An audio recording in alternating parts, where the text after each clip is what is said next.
जदयू खत्म होने की कगार पर है। आने वाले दिनों में नीतीश कुमार जी की पार्टी कहीं न कहीं दो फाड़ नहीं बल्कि कई भागों में विभक्त होकर के अलग अलग पार्टियों के साथ संपर्क में हैं। बहुत सारे दनादन जो बैठकें हैं वो राष्ट्रीय जनता दल और जनता दल यूनाइटेड कर रही है। मुख्यमंत्री नीतीश कुमार बैठक करते हैं तो लल्लन सिंह एब्सेंट रहते हैं, वहीं तेजस्वी यादव जो बड़ी बैठक करते हैं तो पार्टी के राष्ट्रीय अध्यक्ष लालू प्रसाद यादव बाहर होते हैं राजधानी पटना और बिहार से। लेकिन सबसे बड़ा सवाल कि क्या ये बैठक लोकसभा चुनाव के लिए हो रहा है या फिर जो तैयारी है वो किसी और चीज़ की है, क्योंकि एक डील की जो बात थी वो जगदानंद सिंह ने महागठबंधन की सरकार बनने के बाद किया था, जिसमें कहा था कि तेजस्वी यादव और नीतीश कुमार के बीच जो डील है वो हो चुकी है। लेकिन सवाल कई थे और सवालों के बीच मामला दब गया था। हमारे साथ आरएलजेडी के प्रवक्ता हैं राहुल कुमार। राहुल जी, ये दनादन बैठक और लोकसभा की तैयारी, क्या कुछ चल रहा है, क्या सब कुछ ठीक है? क्योंकि बैठक जो 12 को होना था आरजेडी में वो 11 को कर लिया गया और उसके बाद नीतीश कुमार भी बैठक कर रहे हैं। देखिए, जिस डील की बात आप कर रहे हैं ये डील तो है, भले वो थोड़ी देर के लिए नेपथ्य में चला गया, लेकिन बिहार की राजनीति का सबसे महत्वपूर्ण मसला यही है कि जब पिछले दिनों जब नीतीश कुमार जी और महागठबंधन की सरकार बनी तो उस वक्त एक बहुत कॉर्डियल तरीके से इन लोगों ने आपस में तय किया था कि इनको हम ऊपर प्रोजेक्ट करेंगे और यहाँ तेजस्वी यादव मुख्यमंत्री होंगे। जगदानंद सिंह जी ने कई बार ये बात कही है, लेकिन ये जानकारी आ रही है कि जब कभी भी नीतीश कुमार जी पर यह दबाव आरजेडी बनाती है तो वो कहीं न कहीं इस पर चुप्पी साध लेते हैं और ये चुप्पी न सिर्फ लालू जी को खल रहा है बल्कि तेजस्वी परिवार को पूरी तरह से खल रहा है, क्योंकि वो उन लोगों ने मन बना लिया था कि लोकसभा चुनाव से पहले तेजस्वी जी की ताजपोशी हो जाएगी और यही बात सामने थी। लेकिन जिस तरह से नीतीश कुमार जी ने पिछले दिनों आपने देखा होगा अटल बिहारी वाजपेयी जी की समाधि पर जब वो गए तो उन्होंने एक तरह से कहिए कि किसी को हम फीलर भेजते हैं कि हम एक संदेश दे रहे हैं कि हम भी हैं, अभी आप मुझे भूले नहीं। उसी तरह से कल जब 2-3 दिन पहले जब G20 का जो डिनर हुआ और जिसमें नीतीश कुमार जी गए, ठीक है, वो ये कह रहे हैं कि भाई हमको राष्ट्र के नाम पे बुलाया गया था, एक गेस्चर मीटिंग थी, लेकिन बात सिर्फ इतनी नहीं है। अगर ये G20 और इंटरनेशनल एजेंडा होता सिर्फ नीतीश जी के मन में तो बिहार के डेवलपमेंट को लेकर के नीतीश कुमार जी ने पिछले 7th जो मीटिंग हुई नीति आयोग की, फिर 8वीं जो बैठक हुई जिसमें प्राइम मिनिस्टर नरेंद्र मोदी खुद होते हैं, उसमें उन्होंने कोशिश किया कि उनको नहीं मिलना पड़े।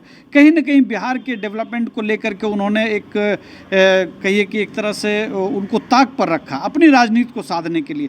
लेकिन अब नीतीश कुमार जी को ये लग रहा है कि उन पर दबाव बहुत ज़्यादा बढ़ गया है और जो आरजेडी की बैठकें हो रही हैं जिस तरीके से हुई है बैठक और उससे जो बातें निकल करके आ रही हैं उसमें ये बातें हैं कि हम लोग को विधानसभा चुनाव के लिए भी तैयार रहना चाहिए। क्या लगता है नीतीश कुमार की सरकार अस्थायी हो जाएगी?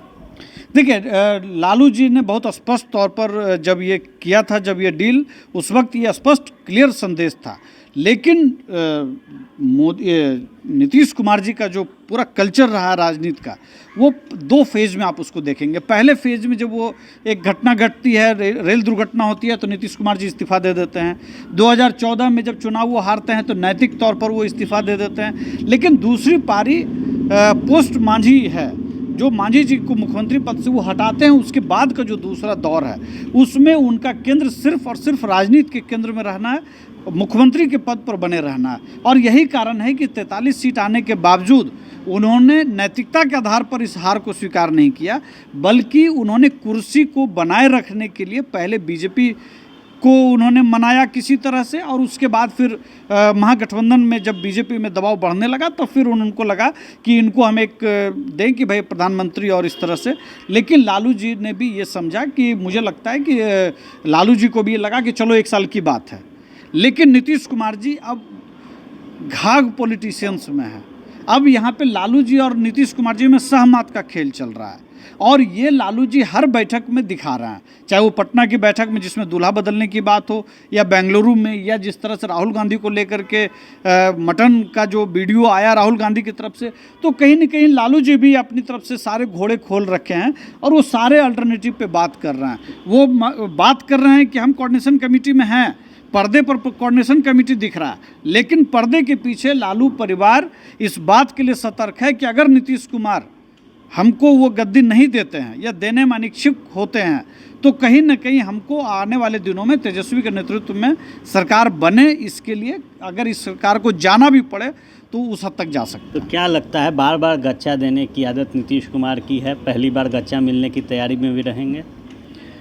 नीतीश कुमार जी का फेज देखिए अब खत्म हो रहा है, क्योंकि राष्ट्रीय अध्यक्ष उनके, आप देखिए अभी जो जदयू की 2 दिवसीय बैठक हो रही है जिसमें प्रमंडल के प्रभारी हैं, उसमें जिला अध्यक्ष हैं, जिला के प्रभारी हैं, प्रखंड अध्यक्ष हैं, तो हजारों लोगों को बैठक में बुलाया गया है, मोबाइल बाहर रखवा लिया गया है, बातचीत बहुत विस्तार से हो रही है। वहाँ पर भी ये खबरें आ रही हैं कि नीतीश कुमार जी ये भरोसा दे रहे हैं कि आप तैयारी करिए, राजनीति हम देख लेंगे।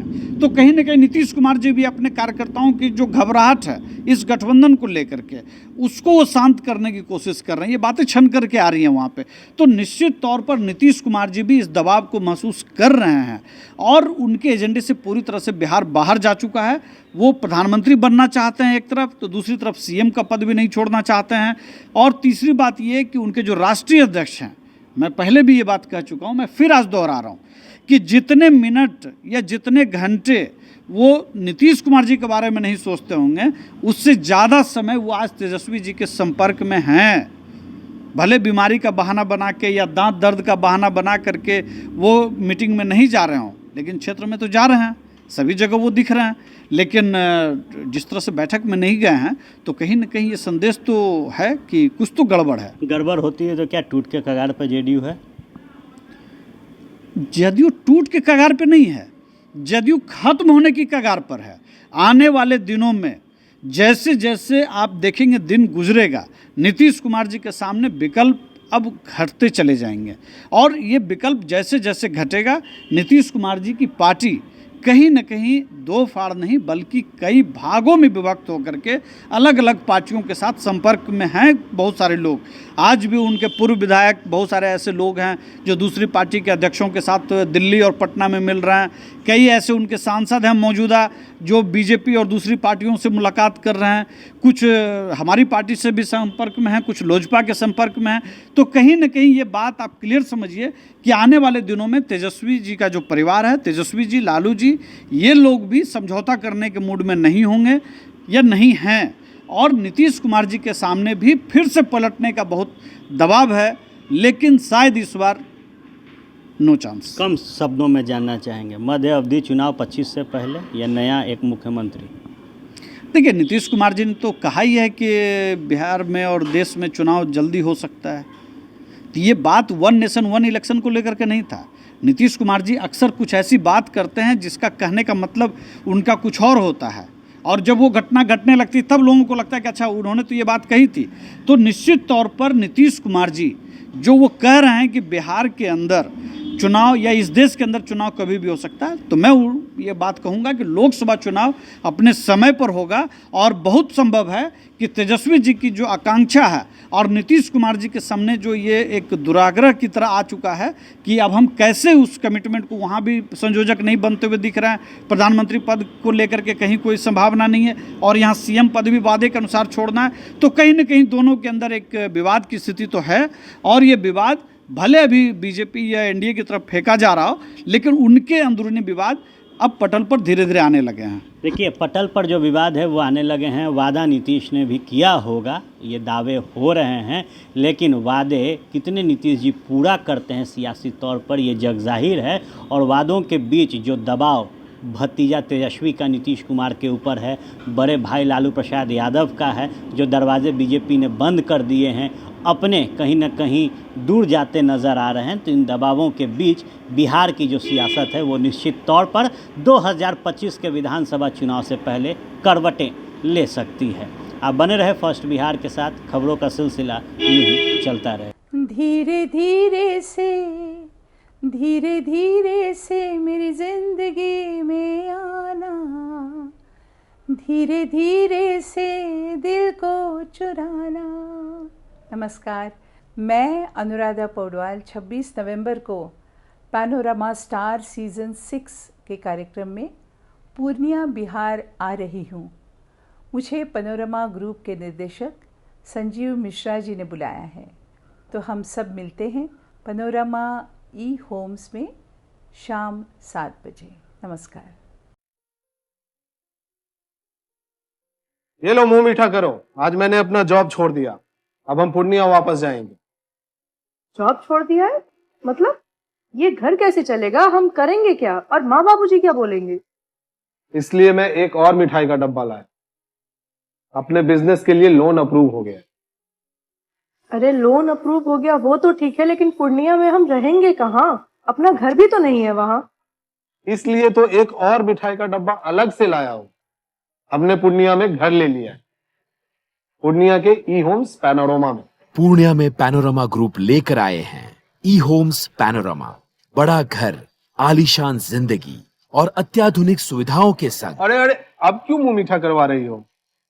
क्योंकि हम घर वापसी जो कर रहे हैं।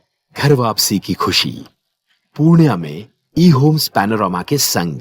ई homes panorama, luxurious lifestyle redefined.